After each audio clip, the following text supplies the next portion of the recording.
반갑습니다. 유태인 목사입니다.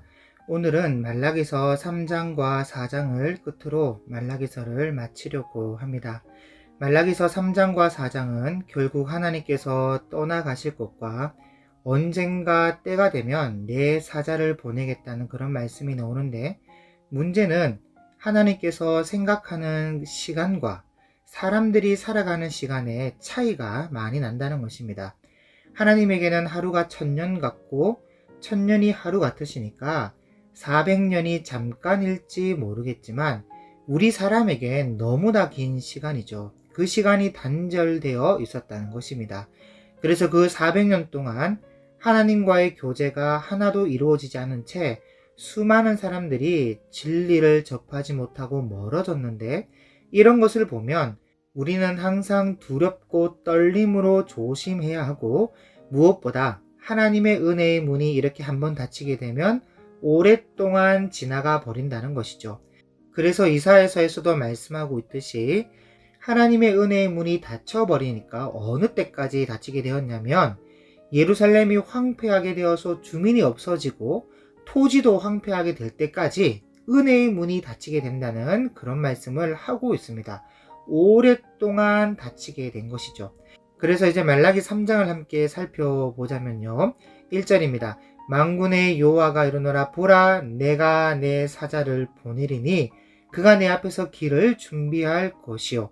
자, 여러분, 여기서 내 사자라는 말은 세례 요한을 말합니다. 그런데 또 너희가 구하는 바 주가 갑자기 그의 성전에 임하시리니 곧 너희가 사모하는 바 언약의 사자가 임하실 것이라. 여기 갑자기 성전에 임하는 언약의 사자는 세례 요한이 아니라 예수님을 말합니다. 그러니까 먼저 하나님께서 세례 요한을 보내서 길을 예비하고 준비시킨 다음에 언약의 사자인 예수님을 보내시겠다, 지금 그 말씀을 하고 있는 것이죠. 그리고 여러분, 여기 중요한 표현이 있는데, 예수님께서 여기 갑자기 그의 성전에 임하신다는 겁니다. 갑자기. 이게 왜 중요하냐면, 여러분, 예수님께서 로마 황제처럼 천군 천사와 함께 아주 거창하고 화려한 모습으로 왔다면 모두 다 나와서 영접을 했을 텐데, 그렇게 오신 것이 아니라 아주 초라하고 보잘것없는 모습으로 오신 거예요. 그래서 교만하고 거만하고 자만하고 있는 사람들이 눈치채지도 못하도록 오시고, 혹 알게 되었다더라도 인정하고 싶지 않은 모습으로 갑자기 오시는 겁니다. 그래서 여러분, 2절을 보면 그가 임하시는 날을 누가 능히 당하며 그가 나타나는 때에 누가 능히 서리요. 그는 금을 연단한 자의 불과 표백하는 자의 잿물과 같을 것이라. 그래서 교만한 사람은 추풍 낙엽처럼 다 떨어지는 겁니다. 그 초라한 모습으로. 여러분, 이사야 53장 2절 말씀처럼 연한 순 같고 마른 땅에서 나온 뿌리 같아서 고운 모양도 없고 풍채도 없은즉 우리가 보기에 흠모할 만한 아름다운 것이 없도다 할 정도의 모습으로 예수님이 오시니까 교만한 사람들은 자동으로 심판되는 것이에요. 그래서 여러분, 교만한 사람은 천국에 못 들어가요. 아니, 못 들어가게끔 되어 있습니다. 교만하면 예수님을 믿을 수가 없거든요. 그래서 우리는 겸손한 마음을 가지고 성경이 무슨 말을 하는가에 늘 귀를 기울이고, 저같이 학력도 높지 않은 사람의 말일지라도 귀를 기울이고 겸손하고 겸비한 자세가 필요하다 생각합니다.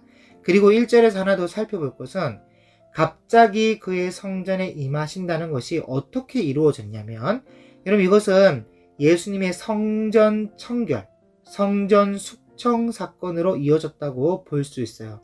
예수님께서 공생애 때에 성전에 가자마자 다른 어떤 것보다도 바로 성전 숙청부터 하셨거든요. 그러면서 하시는 말씀이 내 아버지의 집으로 장사하는 집을 만들지 말라 하면서 하나님을 내 아버지로 밝히시며 성전을 정결케 하는 모습으로 갑자기 임하셨던 것입니다. 3절, 그가 은을 연단하여 깨끗하게 하는 자같이 앉아서 레위 자손을 깨끗하게 하되 금, 은 같이 그들을 연단하리니 그들이 공의로운 제물을 나 여호와께 바칠 것이라. 그때 유다와 예루살렘의 봉헌물이 옛날과 고대와 같이 나 여호와께 기쁨이 되려니와 내가 심판하러 너에게 임할 것이라. 점치는 자에게와 간음하는 자에게와 거짓 맹세하는 자에게와 품꾼의 삭슬 대하여 억울하게 하며 과부와 고아를 압제하며 나그네를 억울하게 하며 나를 경외하지 아니하는 자들에게 속히 증언하리라. 만군의 여호와가 말하였느니라. 자, 여러분 여기 보세요. 예수님이 심판하시는데 그 목록을 보면 구약 성경 내내 하나님의 고민거리였던 이스라엘의 가장 큰 죄, 우상 숭배가 여기 제 목록에 없습니다. 그렇죠? 여러분, 왜냐하면 이것이 이유가 있는데 바벨론에 멸망당해서 포로되어 갔다 온 이후로부터는 우상 숭배는 끝났다고 보는 겁니다. 우상은 아무것도 아니라는 것을 이 다니엘서를 통해서 바벨론에 포로되어 갔을 때 배우게 된 것이죠. 그래서 우상 숭배는 이제 안 하게 되는데, 문제는 하나님의 심판 목록 속의 윤리 도덕적인 부분을 가지고 심판하겠다고 말씀하고 있는 것입니다. 여러분, 실제로 예수님이 오셨을 때에 바리새인들이 우상 숭배는 안 했습니다. 그러나 예수님의 평가는 요한복음 5장 42절에 그 속에 하나님을 사랑하는 마음이 없는 줄 내가 알았도다. 그런 끝이에요. 하나님을 경외한다고 하며 외적으로 보여주는 종교적인 형식만 남아있고 그 속에 하나님을 사랑하는 마음이 없다. 여러분, 이런 사람이라면, 이런 사람이 이웃을, 형제를, 사람을 사랑할 리가 없지요. 그래서 과부와 고아와 나그네를 압제하며 억울하게 하고, 그러면서 하는 말이 너희들이 이런 꼴로 사는 것은 다 죄를 지었기 때문에 인과응보로 겪는 거야.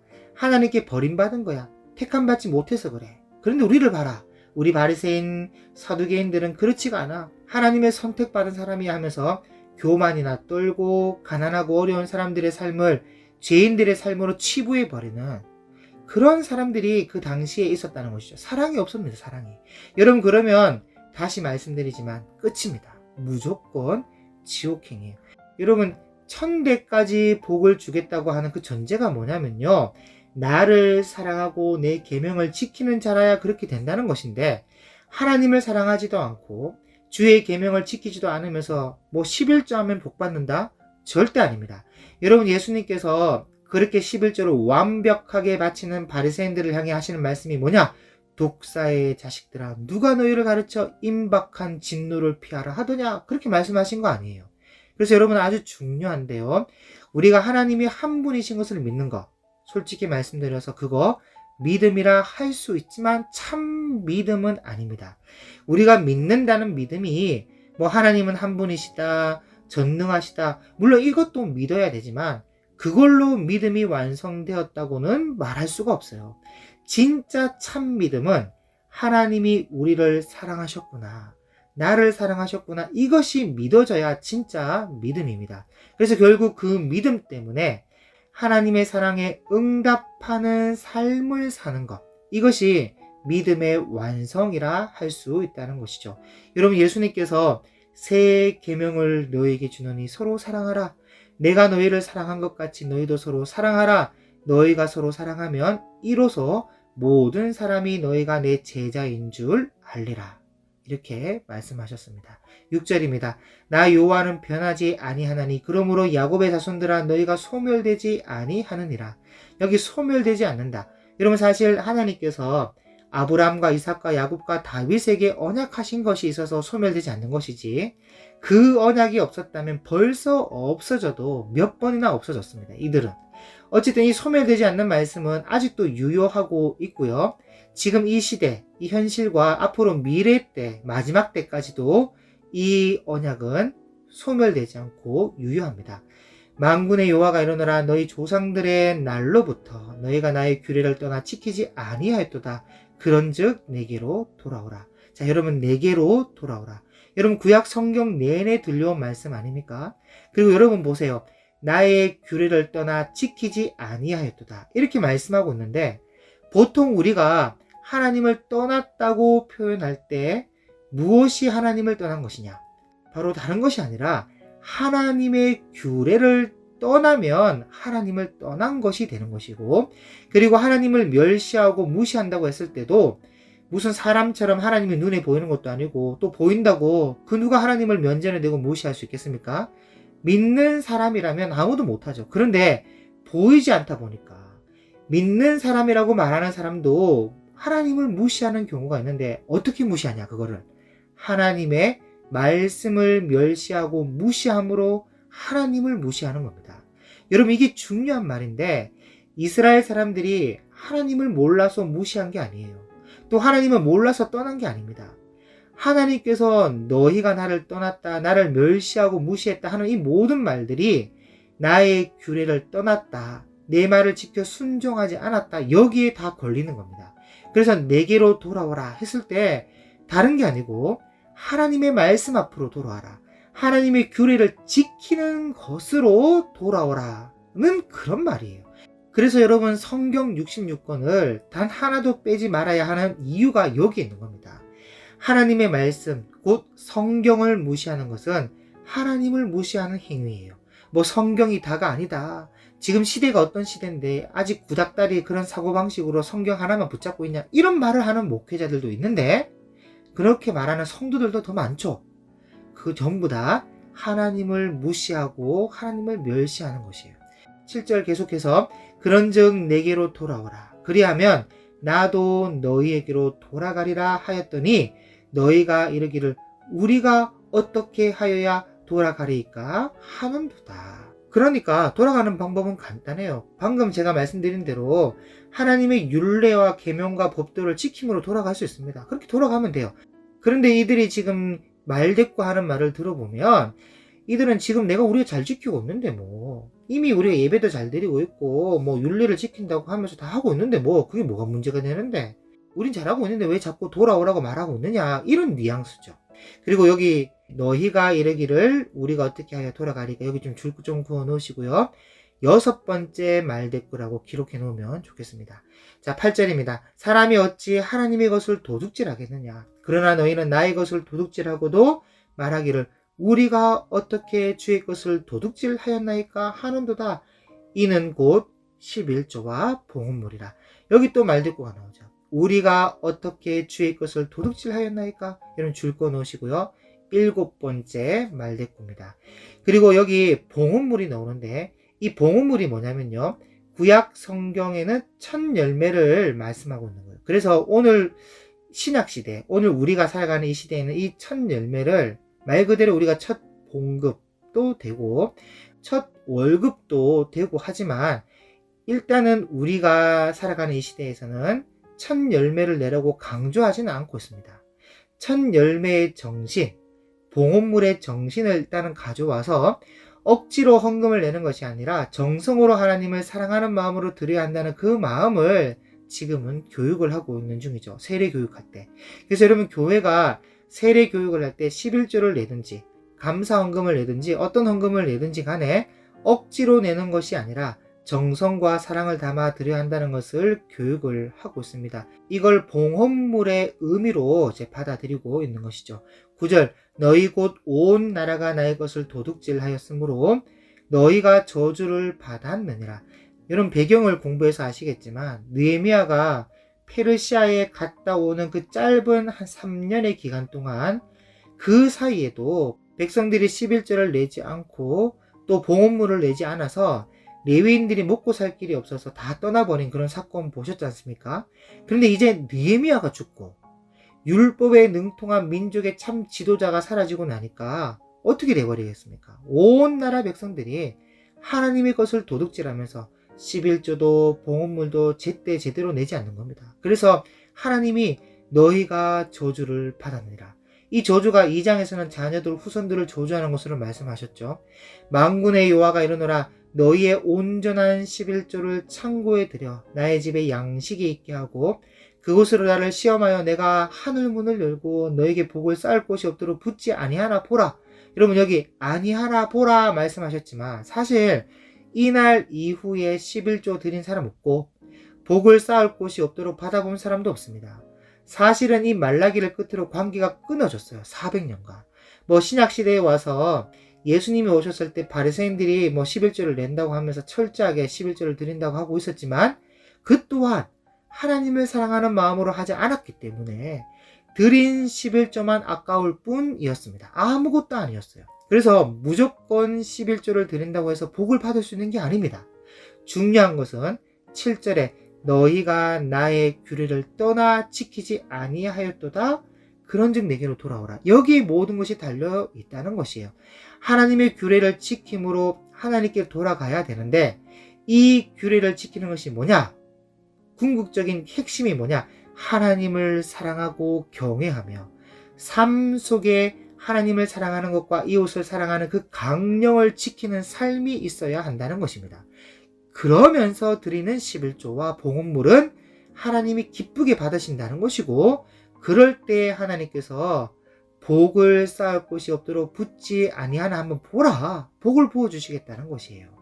11절 만군의 여호와가 이르노라 내가 너희를 위하여 메뚜기를 금하여 너희 토지 소산을 먹어 없애지 못하게 하며 너희 밭의 포도나무 열매가 기한 전에 떨어지지 않게 하리니 너희 땅이 아름다워짐으로 모든 이방인들이 너희를 복되다 하리라. 만군의 여호와의 말이니라. 여러분, 이런 말씀들은 요엘서에서도 아주 잘 나오고 있죠. 요엘서에 보면 사람이 하나님의 율례를 지키지 않음으로 인해 하나님과 사람 사이의 관계가 깨지니까 사람과 자연과의 관계가 깨지는 것을 그 요엘서에 잘 나와 있습니다. 그래서 여러분, 불균형이 일어나는 것을 볼 수가 있는데, 여러분, 오늘날에 세계 뉴스를 보면 같은 한날 한시에 어떤 곳은 가뭄과 기근과 산불로 몸살을 앓고 있고, 같은 한날 한시에 어떤 곳은 폭우가 쏟아져서 홍수가 나고 있고, 언론이야 뭐 지구 온난화의 문제라고 말은 하고 있지만 세상이 지금 이상하게 돌아가고 있는 겁니다. 거기다가 코로나와 코로나 변이 변종과 원숭이 두창 같은 또 새로운 전염병이 발생하고 있고, 지진과 화산 폭발이 과거에 비해 더욱 빈번하게 일어나고, 나라와 나라 간의 전쟁과 다툼과 불신이 가득한 이 세상을 볼 때에 저는 이 모든 것은 하나님과 사람의 관계가 깨지니까 자연과 사람의 관계가 깨지고 있다, 그렇게 보인다는 것이에요. 13절입니다. 여호와가 이르노라 너희가 완악한 말로 나를 대적하고도 이르기를 우리가 무슨 말로 주를 대적하였나이까 하는도다. 지금도 대적하고 있죠, 지금 이 말로. 그리고 여기도 줄 좀 그어 놓으시고 8번째 말대꾸, 마지막 말대꾸입니다. 여러분, 우리는 하나님이 워낙 크신 분이니까 우리 같은 사람들이 하는 말을 가지고 그렇게 시시콜콜 따지겠나 싶어도요, 하나님은 우리의 말 한마디 가지고도요 문제를 삼는 분이십니다. 여러분, 마태복음 12장 36절에 사람이 무슨 무익한 말을 하든지 심판날에 이에 대하여 신문을 받으리니 네 말로 의롭다함을 받고 네 말로 정죄함을 받으리라, 그렇게 말씀하고 있어요. 그러니까 우리는 말을 조심해야 돼요. 그리고 그보다 말 이전에 생각부터 조심해야 합니다. 특히 성경의 진리의 문제를 가지고 성경도 제대로 안 읽어보고 함부로 말을 하거나 함부로 생각하는 것은 정말 위험한 것이고, 무엇보다 저 같은 교육자가 성경 본문 해석을 통해 하나님의 온전하신 뜻을 우리에게 알려주고 적용하여 깨우쳐주는 문제에 있어서는 더욱더 조심할 필요가 있습니다. 14절 이는 너희가 말하기를 하나님을 섬기는 것이 헛되니 만군의 여호와 앞에서 그 명령을 지키며 슬프게 행하는 것이 무엇이 유익하리요. 그러니까 이들이 지금 하는 말 보세요. 이들이 완악한 말로 하나님을 대적하면서 괴롭게 하는데 그 완악한 말의 내용이 하나님을 섬기는 것이 헛되다는 겁니다. 신앙생활이 과연 유익한 것인가 하면서 15절 보세요. 지금 우리는 교만한 자가 복되다 하며 악을 행하는 자가 번성하며 하나님을 시험하는 자가 화를 면한다 하노라 함이라. 그러니까 이런 식으로 말을 한다는 겁니다. 뭐 교회 가면 떡이 나오나 빵이 나오나 돈이 나오나 이러면서 하나님을 섬겨봐야 헌금이나 뜯어가지 뭐 좋을 게 뭐가 있냐, 말짱 헛되뿐이다. 그리고 지금도 교만한 자가 돈도 잘 벌고 악을 그렇게 많이 저질러도 봐라 벌을 받는 게 뭐가 있냐, 아무것도 벌 받는 것도 없다. 그리고 형통하잖아, 형통. 엄청난 부자가 되어 있고 그 입에 하나님을 욕하는 말을 달고 살아도 아무 일도 일어나지 않는다 하면서 함부로 지금 말을 하고 있는 겁니다. 그런데 이것을 문제는요, 하나님이 다 듣고 계세요. 16절 그때 여호와를 경외하는 자들이 피차에 말하매 그래도요, 이런 말과 이런 사회 분위기와 이런 사회상 속에서도 소수의 여호와를 경외하는 사람들이 있었는데, 이들이 이 부조리하고 이해할 수 없는 이 미칠 것 같은 이런 상황 속에서도 불합리한 대우를 당할 때마다 기도하면서 그 아픔을 토로하는 그런 여호와를 경외하는 사람들이 소수로 남아 있는데, 여호와께서 그것을 분명히 들으시고, 여러분, 하나님이 다 듣고 계십니다. 의인의 부르짖음도 듣고 계시고, 그 아픔과 고통의 호소도 다 듣고 계시고, 하나님에 대한 원망과 불평과 악인들의 비웃음도 다 듣고 계세요. 여호와께서 그것을 분명히 들으시고, 여호와를 경외하는 자와 그 이름을 존중히 여기는 자를 위하여 여호와 앞에 있는 기념책에 기록하셨느니라.